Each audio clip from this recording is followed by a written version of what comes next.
Hello friends, welcome back to Melina kitchen. இன்றைக்கி நம்ம மெலினா கிச்சனில் ரொம்பவே சிம்பிள் அண்ட் சூப்பரான முட்டை சுக்கா எப்படி பண்ணுறதுன்னு தான் பார்க்க போகிறோம். ரொம்ப ஈஸி அண்ட் சிம்பிளாக தான் நம்ம பண்ண போகிறோம். வாங்க இந்த ரெசிபி எப்படி பண்ணுறதுன்னு பார்க்கலாம். ஃபஸ்ட்டு இந்த ரெசிபி பண்ணுறதுக்கு ஒரு பேனில் 2 டேபிள் ஸ்பூன் ஆயில் சேர்த்து நல்லா சூடானதும் ஒரு பிரிஞ்சி இலை, அரை டீஸ்பூன் சோம்பு, 2 கிராம்பு, ஒரு பட்டை சேர்த்து நல்லா வதக்கிக்கலாம். ஒரு மீடியம் சைஸ் பெரிய வெங்காயம் ப்ளஸ் ஒரு பச்சை மிளகாயை இப்படி 2ஆக கட் பண்ணி சேர்த்துக்கலாம். அது கூட உப்பும் சேர்த்துக்கலாம்.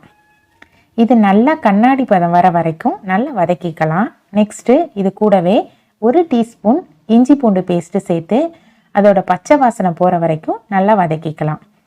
நல்லா வதங்கிடுச்சு. இது கூட நம்ம மசாலா ஐட்டம்ஸ்லாம் ஒன்று ஒன்றா சேர்த்துக்கலாம்.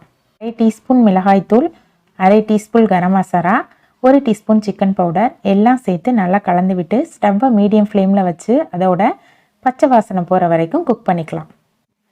நெக்ஸ்ட்டு இது கூட ஒரு தக்காளியை குட்டி குட்டியாக கட் பண்ணி சேர்த்து இதையும் நல்லா வதக்கிக்கலாம். இது நல்லா வதங்கினதும் அது கூடவே கொஞ்சமாக தண்ணி சேர்த்து ஆயில் பிரிஞ்சு வர வரைக்கும் குக் பண்ணிக்கலாம். ஆயில் நல்லா பிரிஞ்சு வந்துருச்சு.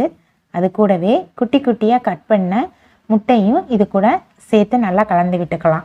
நெக்ஸ்ட்டு 1/4 டீஸ்பூன் ஜீரகத்தூள், 1/4 மிளகுத்தூள் 2ஐயும் சேர்த்து கலந்து விட்டுக்கலாம். லாஸ்ட்டாக கொஞ்சமாக கஸ்தூரி மேத்தி ப்ளஸ் கொத்தமல்லி தலையை தூவி இறக்குனா டேஸ்டியான எக் சுக்கா ரெடி ஆயிடுச்சு. இதை வெரைட்டி ரைஸ், சப்பாத்தி, தோசையோடலாம் சைடிஷ்ஷாக வச்சு சாப்பிட்றதுக்கு ரொம்பவே பிரமாதமாக இருக்கும். இந்த வீடியோவை நீங்களும் ட்ரை பண்ணி பாருங்கள். வீடியோ பிடிச்சா லைக், ஷேர் அண்ட் கமெண்ட் பண்ணுங்கள்.